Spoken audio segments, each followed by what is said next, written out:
Dreaming of a trip to Thailand but have no idea where to start? Trust me, you're not alone. Thailand is packed with so many epic places that planning your route can get seriously overwhelming. And what's worse is you can actually end up wrecking your trip by rushing around the country trying to do too much. I've traveled all over Thailand and helped hundreds of other people plan their dream trips to the country. In this video, I'm sharing 7 ready-to-go 10-day itineraries for exploring Thailand. You can copy them, combine them, or just use them for inspiration. Each one dives deep into a specific region so you actually get to experience Thailand, not just race from airport to airport or get stuck on a bus for half your trip. Expect to find out how you can see some of Thailand's most jaw-dropping spots while barely leaving Bangkok, the hidden islands that almost no tourists visit, but you absolutely should, and how to simplify and streamline your dream Thailand trip by focusing on areas that best suit you and your travel needs. And if you're looking for a sample itinerary that combines some of the best places to visit in a 2-week trip, you can download that for free below. Let's start with an epic island trip that most visitors skip.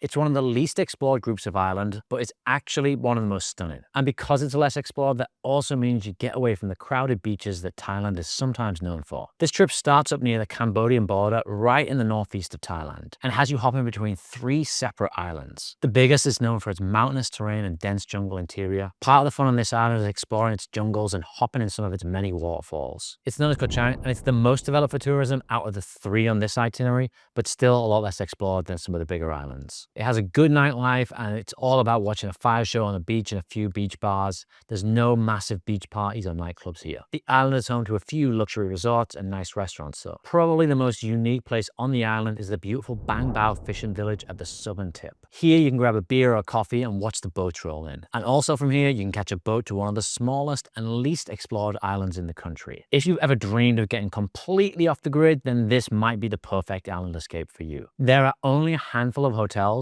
and with just 16 square kilometers and around 800 residents, it's by far the smallest island on this list. Life here moves at a totally different pace. There's not a huge list of attractions or activities, but that's kind of the charm. That being said, there are a couple of cool places to check out. You can hop on a longtail boat and visit the even more secluded Koh Chang, or take a walk down the slightly surreal Cinnamon Boardwalk, often with no one else around. This is Koh Mak, and it's the perfect island escape, but just be careful what you wish for here. Don't be surprised when you turn up and there's only a handful of bars and restaurants. That's what you get when you get really off the beaten path. This island is best for those who are comfortable doing nothing on a quiet and beautiful beach. Luckily though, the final island on this itinerary takes it up a notch. The final island is called Koh Kud, and similar to Koh Chang, it's known for its beautiful beaches and stunning waterfalls. Make sure to take a dip in the beautiful Klong Chau waterfall while you're here and hop on a scooter to explore the island's hidden beaches. What really sets this island apart though from the others on the list is its high-end resorts. To be honest, this island isn't ideal for budget travelers, but if you're looking to take your trip to the next level,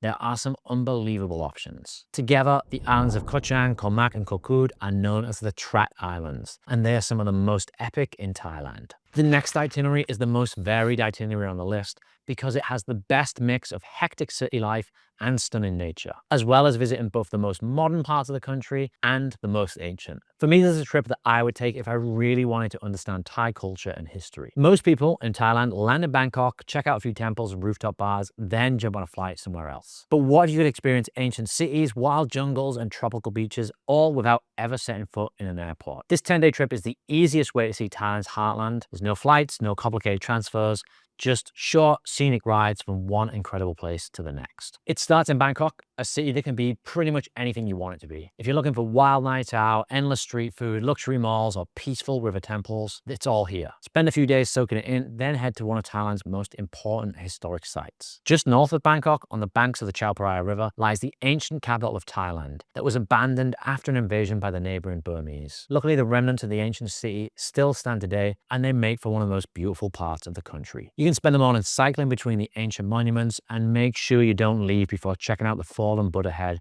that has now become intertwined with the tree, which is the city's most iconic image. This is the ancient city of Ayutthaya, and it's worth spending a night or two here before heading out into nature. Bangkok could be described as a concrete jungle, but what most people don't realize is it's actually just a few hours ride away from the actual jungle. And not just any jungle. This is Thailand's biggest national park, and it's home to wild elephants, monkeys, and even snakes. What I like most about this area is that it's also home to some of the most fascinating jungle hotels you'll ever see. When I stayed here, I stayed at a glamping site where we stayed in a huge tent with a bed and a swimming pool, and it was amazing to wake up every morning to the sound of tropical birds. This is Khao Yai National Park, and you can spend your days trekking through the jungle where you can bathe in waterfalls and hopefully catch a glimpse of Thailand's most amazing wildlife.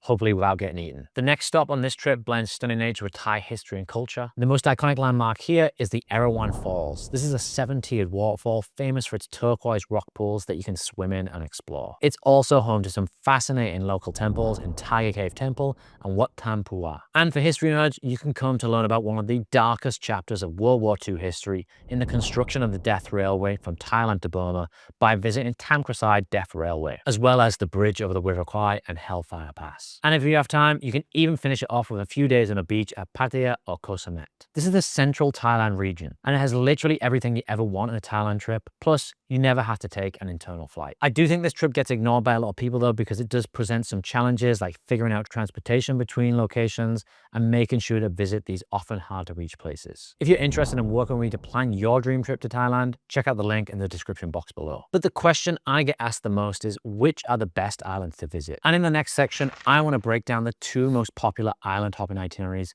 to find out which one is best for you. As soon as you start researching Thailand's islands, there's going to be a few places that keep propping up over and over again, like Phuket, Samui, Koh Phangan, and Koh Phi Phi. These are some of the best beach destinations in the world, but which ones should you visit? Well, I like to split these into 2 separate island itineraries. On the west of Thailand in the Andaman Sea, you have Phuket, Krabi, Koh Phi Phi, and Koh Lanta. And in the east, in the Gulf of Thailand, you have the islands of Koh Samui, Koh Phangan, and Koh Tao. But what's the difference between each side? Well, one of the biggest deciding factors on which one you should visit should be the weather. In Thailand, the rainy season falls on the east and west coasts at slightly different times. In the west, the best times to visit are generally from September to April, because these will be the hottest and driest months, giving you the blue skies and clear waters that you've always wanted. But on the east, in the Gulf of Thailand, the best times are usually between January and June. So if you're visiting around Christmas time or before February, the chances of the best weather are in Phuket, Krabi, and Koh Phi Phi. But if you're visiting during the summertime, you should probably visit Samui, Koh Phangan, and Koh Tao. But what are the other differences between the 2? Well, I spent quite a bit of time on both sides, and here's what I've realized. If you're looking for a more active trip where you visit some of the most iconic places in Thailand, spending days exploring secluded beaches on long-tail boats, climbing a mountain-top temples, and eating the best street food in southern Thailand, you should visit the west side of Thailand. I say that because I think this side has more locations that have more of the wow factor to them. I just think places like Riley Beach, Tiger Cave Temple, Phang Nga Bay, Hong Islands, Maya Bay are the most beautiful sites that Thailand has to offer. And to me, they have a bit more of an adventurous feel to them. The problem some people have with these places though is that they are sometimes a bit overcrowded or too touristy, but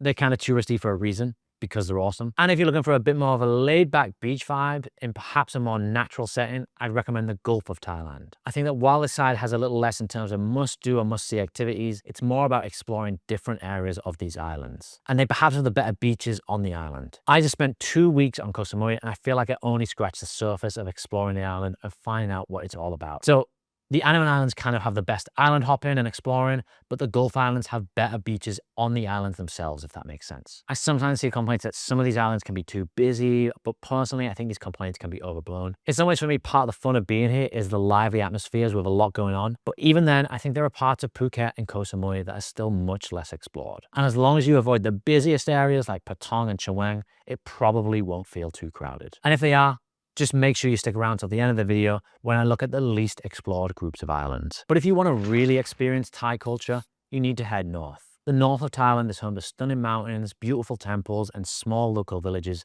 that are completely distinct from the rest of the country. Now, when you begin to research, you're going to be overwhelmed by the number of places to visit, like Chiang Dao, Chiang Rai, Pai, Chiang Mai, Mae Kampong, Doi Inthanon. But here's the thing. It really doesn't have to be that complicated. I met so many people that have long and complicated northern Thailand itineraries when actually it can be one of the simplest places to explore. That's why my #1 trick to explore a region without hopping around every few days is to visit Chiang Mai and stay there. Chiang Mai is the perfect place to explore some of the best sites that northern Thailand has to offer from. It's smack bang in the middle of all the places I just mentioned, and the vast majority of them can be visited as day trips from the city. I've known plenty of people to spend over a week near Chiang Mai Old Town and they never got bored, because there's plenty to do. But within 2 hours drive of the city, there are some of the best sites in the country. If you want a bit more variety, you can spend a night or 2 in Chiang Rai, where you can visit the famous temples and possibly the surrounding jungle and the Golden Triangle, although this is actually still possible to do as a long day trip from Chiang Mai. You can also take the long winding road to the town of Pai, where you can rent a scooter and explore the surrounding countryside, waterfalls and caves. If you want to find out how I combine the best of northern Thailand with some of its trips in a longer 2-week Thailand trip,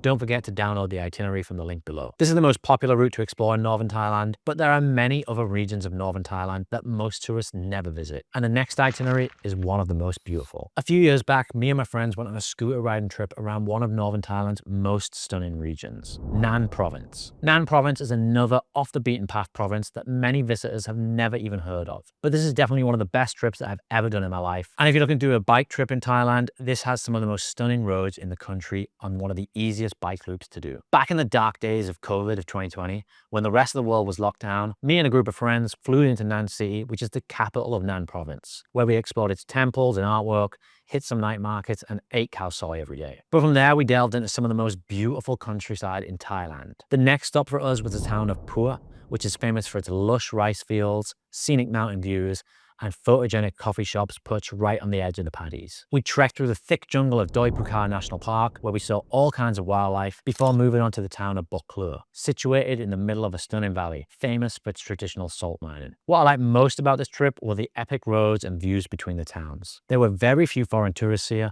but still plenty to see and do because the area is popular for local Thai tourism. The bike trip is known as the Nan Loop, and it can be done as short as 3 days, but if you take the time to really explore the region, it could be the epic bike adventure that you're looking for. The final trip will take you to some of the least explored but most beautiful islands in the country. It will take you to some of the most epic snorkeling spots of anywhere in the world, where you can literally step outside your hotel and just be surrounded by coral reefs. This trip starts in the Andaman Sea, the same area where you find the famous islands of Phuket, Phi Phi and Krabi, to some islands that are much less well known. The first is one of the chillest in the country. Unlike Phuket or Phi Phi, development here has stayed pretty mellow, so the beaches are still absolutely pristine. What I loved most was just how peaceful it felt, making it perfect for exploring by scooter, and you can spend your days zipping through the jungle, stumbling across hidden beaches, or rolling into a little fishing village for fresh seafood. The old town, tucked on the eastern side, is the island's main fishing port and a great spot for a quiet meal by the water. This isn't the place for wild nightlife. You won't find any big clubs or parties here. Instead, there's a few beach bonfires, reggae bars, and just a few places to have a chill beer. This is Koh Lanta, and because it's so close to Phuket, Phi Phi and Krabi, getting here is really easy, with boats arriving every day from the other islands. Your next stop is a small but beautiful island in the region of Trang. There are actually 4 islands that you can choose from here, but they are so small that I recommend choosing just one to stay on and exploring the rest as day trips by boat. My top pick is to stay at Koh Mok. That's because it has beautiful beaches, but also home to Civilized Beach Resort, which is famous because of its location right at the end of the island. Also in Koh Mok is the Emerald Cave, which is one of the craziest places that I've ever visited. I actually had no idea what this was when we pulled up here. We were on an island hopping trip, and the boat driver dropped us off and told us to swim toward an island in the distance. As we approached, it was a dark cave that he told us to swim into, and I'm not gonna lie, once we entered the cave in the middle of the ocean and it was pitch black, I was more than a little concerned. The waves were hitting our face and I couldn't see anything apart from the guide's torch flashing in the distance, until we eventually saw a few beams of light that we swam towards. As we approached, I couldn't believe it. We arrived at a beautiful beach that was located inside a cave. No matter where we looked on either side, there was steep mountain walls with the sun peeping through the hole at the top, and this is definitely one of the most unique beaches that I've ever seen,